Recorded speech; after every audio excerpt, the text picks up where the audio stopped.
crois qu'il faut pouvoir... Bonjour, je m'appelle Malou Kebizi et j'interprète Laura dans Le Triangle d'Or. Bonjour, je suis Hélène Rossler-Ruiz et je suis la réalisatrice et co-scénariste du Triangle d'Or, mon premier long métrage. C'est grandir à l'intérieur.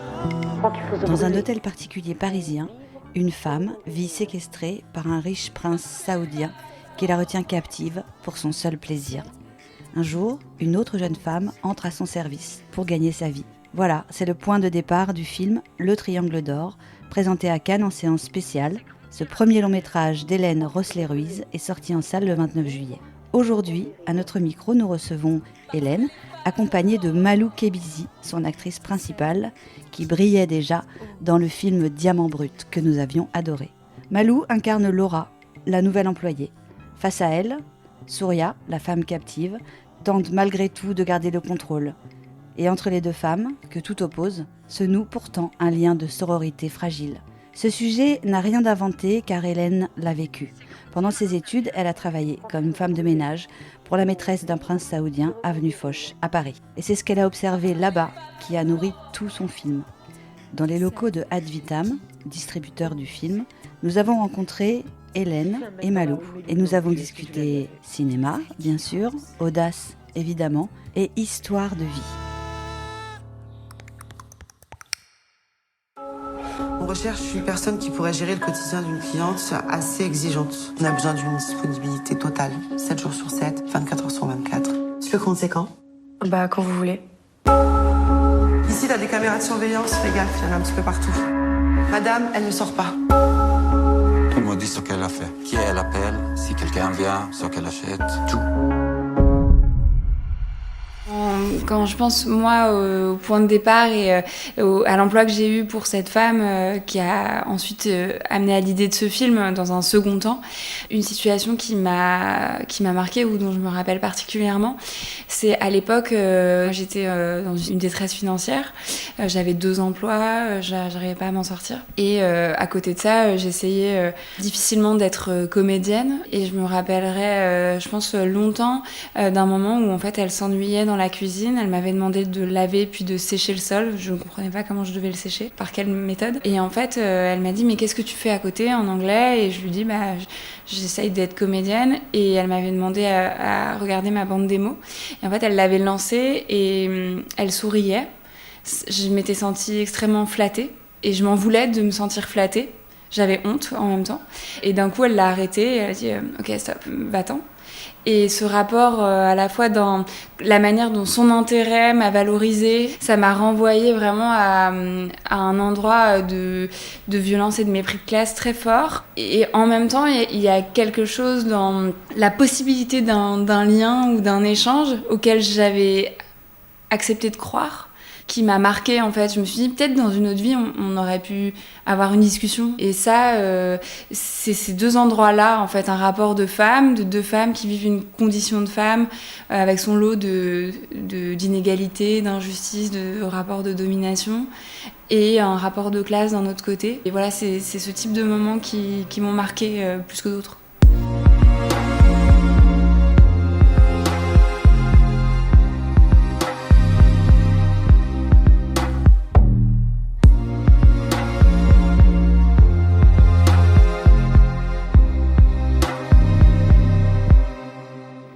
J'ai grandi dans un village et au divorce de mes parents, je suis allée vivre à Marseille. Et mon frère à ce moment-là partait aussi de la maison, donc d'un coup je me suis retrouvée d'une famille à 4 à une famille à 2, avec un changement de vie assez brutal. Et en fait j'ai été très seule en rentrant au lycée, c'était une année assez compliquée. Et mon père qui lui est assez connecté au milieu socio-culturel par son association à Marseille, connaissait dans la MJC du quartier dans lequel je suis arrivée, une association qui s'appelle Movida et qui est une association de théâtre, en tout cas qui permet aux jeunes issus de quartiers populaires d'avoir un accès au théâtre avec des cours d'impro notamment et de l'initiation à l'écriture, au scénario. Et donc j'ai commencé, je me suis inscrite là-bas et j'avoue que j'y allais sans grande conviction. Mais en même temps, ça me faisait quand même envie de jouer, de pouvoir rencontrer du monde dans ce nouveau milieu.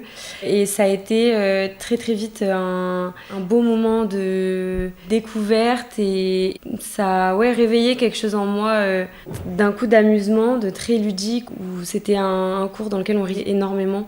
En fait, on faisait des improvisations autour de situations de la vie du quartier, de nos vies de tous les jours. C'était pas du tout une forme théorique. C'était très informel, quoi.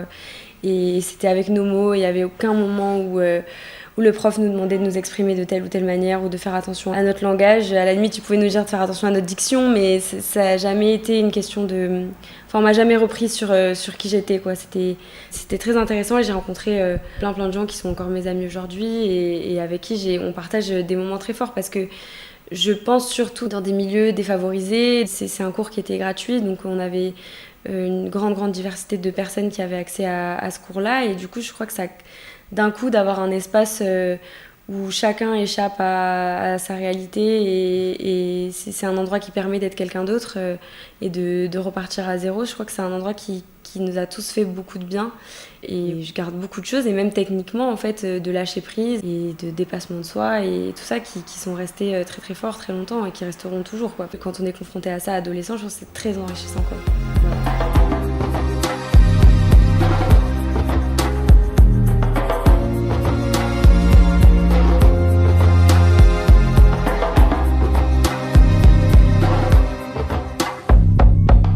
Moi, j'ai une famille pauvre, mes parents n'ont jamais vraiment travaillé, tout ça. Donc, c'est à la fois une difficulté dans le parcours évidente, que je peux pas nier. En même temps, il n'y a pas de plafond de verre, c'est-à-dire que j'avais pas d'interdit dans ce à quoi je pouvais rêver. Donc, j'ai rêvé à quelque chose. Avec ma sœur, on est deux, en fait, on s'est dit on voulait être comédienne. On a commencé par ça, puis en fait, en ne travaillant pas ou en faisant des choses qui ne nous plaisaient pas, est venue en fait la découverte des autres métiers parce que ce qu'on voyait dans les films ou dans les séries, c'était les acteurs et en fait, on n'avait pas conscience de tout ce qui se passe derrière. Et donc, petit à petit, l'envie d'écrire. L'écriture, c'est un artisanat, donc j'ai pas une formation universitaire, je pense que j'ai certains complexes à ces endroits-là. Je me disais que l'écriture, c'était accessible, que la mise en scène, ça paraît être l'objet d'artiste et tout ça, j'osais pas encore y rêver. J'ai eu sur mon chemin plusieurs tremplins et dispositifs d'égalité des chances.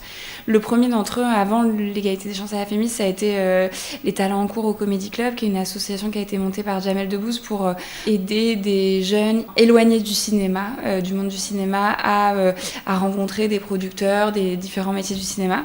Et ensuite, j'avais déjà 24 ans et j'ai entendu à la radio, un matin où je travaillais comme hôtesse d'accueil, parler de ce dispositif égalité des chances à la Fémis, qui est en fait un programme qui prépare en un an au concours d'entrée, au concours général de la Fémis. Moi, je connaissais l'école de nom, mais je m'étais jamais dit que ni j'y avais ma place, ni que je pouvais y rentrer. Et en plus, j'avais besoin de travailler. Je pouvais pas arrêter ma vie pendant 4 ans pour être étudiante, ce que j'avais jamais fait avant. Et en fait, ce dispositif te permet d'avoir une bourse si tu rentres à l'école. Ça suffit pas à vivre, mais ça complète. Et donc, c'est un dispositif où on met un premier pas dans l'école, on y est 3 semaines l'été, puis 1 semaine à l'automne, on rencontre des étudiants, des étudiantes, des intervenants. Pour la petite histoire, la monteuse du film, c'était mon intervenante montage dans mon stage égalité des chances en 2015. Donc ça permet aussi ce type de rencontre. Et en fait, j'ai passé, à l'issue de ce stage, j'ai passé une première fois le concours de la Fémis que j'ai pas eu. J'ai trouvé ça assez violent et puis en fait je me suis dit bon en fait c'est vraiment pas pour moi. Et ma sœur, c'est ma sœur jumelle, elle est cinéaste aussi, donc c'est pour ça que j'en parle. Elle a intégré le programme qui s'appelle La Résidence, qui est un programme en 1 an, qui est un autre dispositif pour des personnes éloignées du monde du cinéma aussi. Et elle m'a dit quand même, moi je pouvais pas du coup faire ce dispositif-là, elle m'a dit mais quand même retente le concours, si tu l'as c'est quand même bien. Et donc j'ai repassé le concours à 27 ans, qui est la dernière année possible, et je l'ai eu. Alors après, c'est une école qui a été un accélérateur, qui a permis beaucoup de choses. Moi j'avais déjà réalisé des petits courts-métrages et j'en ai réalisé à l'extérieur pendant l'école, donc je me rendais compte des conditions favorables qu'on avait, notamment de production. En même temps, c'est un endroit où, pour plein de raisons, ça enfin je veux dire, il y a une sorte d'élitisme culturel et tout ça. Et moi je travaillais pendant l'école aussi, donc j'en ai eu un rapport un peu contrasté. Mais j'y ai rencontré ma productrice, Marianne Giucciani. Enfin, ça a été l'occasion de se créer des collaborations. Et ça se serait pas arrivé sans les ateliers égalité des chances qui continuent de suivre en fait après. Ils offrent aussi la possibilité d'accéder à des spectacles gratuitement, des choses comme ça. Ça a pas l'air relié, mais en même temps d'aller voir des spectacles de danse, de théâtre. En fait, c'est une ouverture moi que je trouve importante. Je suis entrée dans le monde du cinéma par une porte un peu à côté, et du coup je continue de me dire que le rapport à la vie, au réel est quand même, en tout cas moi dans ma pratique il est prégnant quoi. Je m'appelle Liane Pougy, j'ai 19 ans. Pourquoi tu veux faire de la télé-réalité? Oh, ça, c'est ma collègue! Je vais devenir la Kim Kardashian française, tu vas voir. Ça, j'aime trop, elle me chavire. On vous fabrique un bagage pour que vous trouviez un vrai travail. C'est un vrai travail la télé, il y a des contrats, je vous signale. Je vois pas bien l'utilité de tout ça. C'est utile parce que ça fait rêver les gens. Elle fait 15 000 € par poste. Sur les réseaux, elle se fait terminer H24. Il n'y a plus de mauvais buzz aujourd'hui. Mon destin, je le travaille. Le reste, c'est Dieu qui donne, frère. On est collègues de galère, toi et moi. Je me rappelle de toi. Ça va, là, ça? Un peu le casting, là. On commence déjà par t'habiller normalement, on dirait une Barbie. Regarde, il y a 50 000 personnes qui m'aiment, ok? Si je dois comparer le personnage de Diamant Brut, Liane, et le personnage dans Triangle d'Or, Laura, je dirais que c'est deux personnages qui se rejoignent sur un même point, qui est avant tout l'endroit dans lequel elles sont nées. De toute façon, ce qui relie ces deux jeunes femmes, c'est aussi leur milieu social initial, et du coup, je pense qu'il y a inévitablement quelque chose de commun dans la manière de voir le monde et de l'appréhender quand on est issu de milieux populaires. Et du coup, elles ont deux manières à elles de le faire, mais en tout cas, oui, on est nés, nous les pauvres, pour avoir une fascination pour le luxe et pour ce fameux ascenseur social qu'on nous vend et qu'on nous répète, et dont la rareté est une denrée absolument précieuse, et je pense que je le vis moi-même en vrai dans ma vie personnelle, et j'ai cette satisfaction-là aujourd'hui de faire du cinéma, mais en même temps à quel point elle est influencée par ce besoin de réussite. Et voilà, je sais que ça fait aussi partie de ma construction des choses. Ces deux personnages, c'est des personnages que j'affectionne énormément, parce que du coup c'est de la débrouillardise, c'est essayer de s'en sortir, d'être vu, de combattre à bras-le-corps littéralement une injustice sociale, existentielle, de juste on est né là, donc on doit bosser 10 fois plus, et je pense que du coup c'est quelque chose qui est commun. Du côté de Liane, elle essaye par son corps de vivre cette émancipation et de se servir consciemment ou pas, de se servir des codes du patriarcat pour exister et pour trouver sa porte de sortie. Et Laura, elle essaye par sa détermination, sa hargne et son courage, et aussi son rapport au service qui est beaucoup nourri par le fait qu'elle ait sûrement grandi dans un milieu de femmes où nous on est habitués au service, à prendre soin des autres toujours. Et je pense que du coup elles se rejoignent beaucoup sur ce caractère-là, et après elles ont chacune leur manière de l'exprimer et d'essayer de monter les échelons. Et bien sûr que ça m'intéresse, parce que ça fait écho à aussi qui je suis et comment je vois les choses.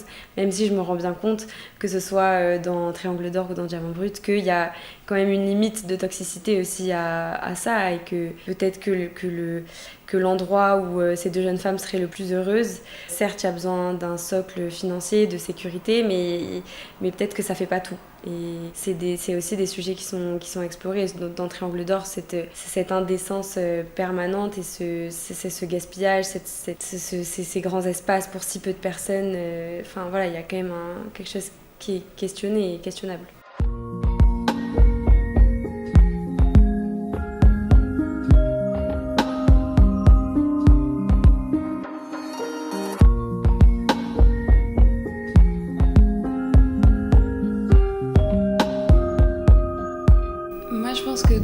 Parcours, en fait, j'ai passé énormément de temps à nier l'incidence du fait de ma condition de femme et de ce que ça avait pu vouloir dire comme injustice ou inégalité. Ça a pu être une chance à un moment, dans le sens où moi j'ai grandi dans une famille pauvre, et j'ai notamment été placée, et le rapport à l'institution scolaire, j'avais une sœur jumelle, et le fait d'être deux jeunes filles blanches nous a, je pense, avantagées ou privilégiées à certains égards. parce qu'on avait... bizarrement, enfin ça fait pas sens en soi, mais un capital sympathie du fait d'être deux petites filles dans ce cadre-là, ça a joué, et du coup je pense que ça a aussi entraîné le fait que après j'ai nié l'incidence que ça pouvait avoir beaucoup plus négativement et les endroits où ça pouvait m'enlever des choses, et c'est en ayant cet emploi au service de cette femme qui a inspiré l'idée du film que je pense que je me suis rendu compte d'un coup qu'en fait on m'écoutait moins, que je passais ma vie à m'excuser, que dès que je prenais la parole, j'avais l'impression que ce que je disais était soit pas clair, soit insuffisant. Et en fait, pour le coup, la manière dont ça a pesé sur ma vie, je pense qu'elle est... continue, insidieuse et omniprésente. Je dois dire, sur le tournage de mon premier long métrage, moi j'ai eu la chance de travailler avec une co-scénariste femme, une productrice femme, une monteuse femme, et pour autant, dans une dynamique hiérarchique qui est celle d'un plateau de tournage, à certains moments, je pense que si je n'étais pas une femme, le rapport à l'écoute qu'on a de mes intentions, etc., serait un peu différent, et je ne peux que le regretter. J'ai pas envie de changer mon mode de communication, mon mode de présence aux autres, pour autant. Et en même temps, il y a des tas de moments où je trouve que c'est absolument injuste de devoir répéter, ou alors de devoir m'excuser d'être traversée par une émotion qui ne m'empêche pour autant pas d'être intelligible. Donc non, c'est de tous les jours. Et, désolée de vous déranger, mais si vous aimez Celles qui osent, la meilleure chose à faire pour qu'on puisse continuer notre travail est de nous soutenir avec une note sur votre plateforme, un commentaire ou un partage sur les réseaux sociaux. C'est vraiment très important pour nous. Allez, je vous dérange pas plus, mais je compte sur vous. Merci. Le fait d'être une femme, ça a pu me servir et me desservir. Ça a pu me servir tout bêtement sur des contrôles de police. Je me rappelle d'une fois où j'ai grillé un feu rouge littéralement devant une voiture de flic, et en fait moi je bossais dans une parapharmacie à l'époque et j'étais toute mignonne, j'avais une petite blouse, donc je me suis fait passer pour une petite infirmière qui était vraiment très désolée d'avoir fait ça, et en fait ils m'ont complètement laissé passer sans aucune galère, alors que lorsque j'étais je me suis aussi fait contrôler pour juste un phare qui était opaque, ouais, parce que la vitre est un peu vieille. Je me suis pris une contravention, là pour le coup j'étais en pyjama, pas maquillée. Donc voilà, je pense que ça c'est typiquement le beauty privilège, le beauty privilège il existe en grande partie chez les femmes, et voilà, donc oui, ça a pu me servir, me desservir. Et puis pareil pour mes relations amoureuses, je pense qu'on tombe très facilement dans des relations toxiques, d'emprise, parce qu'on a plus facilement tendance à s'excuser, à se sentir coupable, à beaucoup se remettre en question, beaucoup plus que les garçons, et quand on crée une faille, c'est plus facile d'en profiter aussi derrière. Donc oui, c'est tous les jours du plus et du moins, quoi.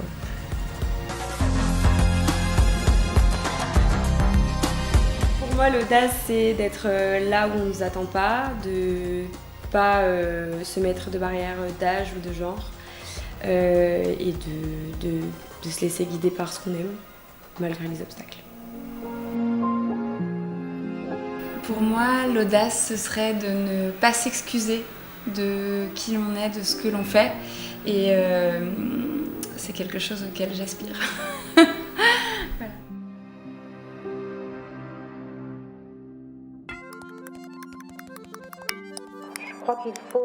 L'interview a été menée par Lucie Rondelet et Julie Bénard, qui a également assuré le montage, l'illustration sonore et le mixage. N'oublions pas bien sûr de remercier Christian Toucas pour notre inoubliable jingle, ainsi que Violaine Vim qui réalise les illustrations originales. Retrouvez tous nos épisodes, nos articles et nos pépites culture sur Instagram @cellesquiosent, et bien sûr sur notre site celle-qui-ose.com. Celles qui osent est un média féministe et indépendant créé par Lucie Rondelet.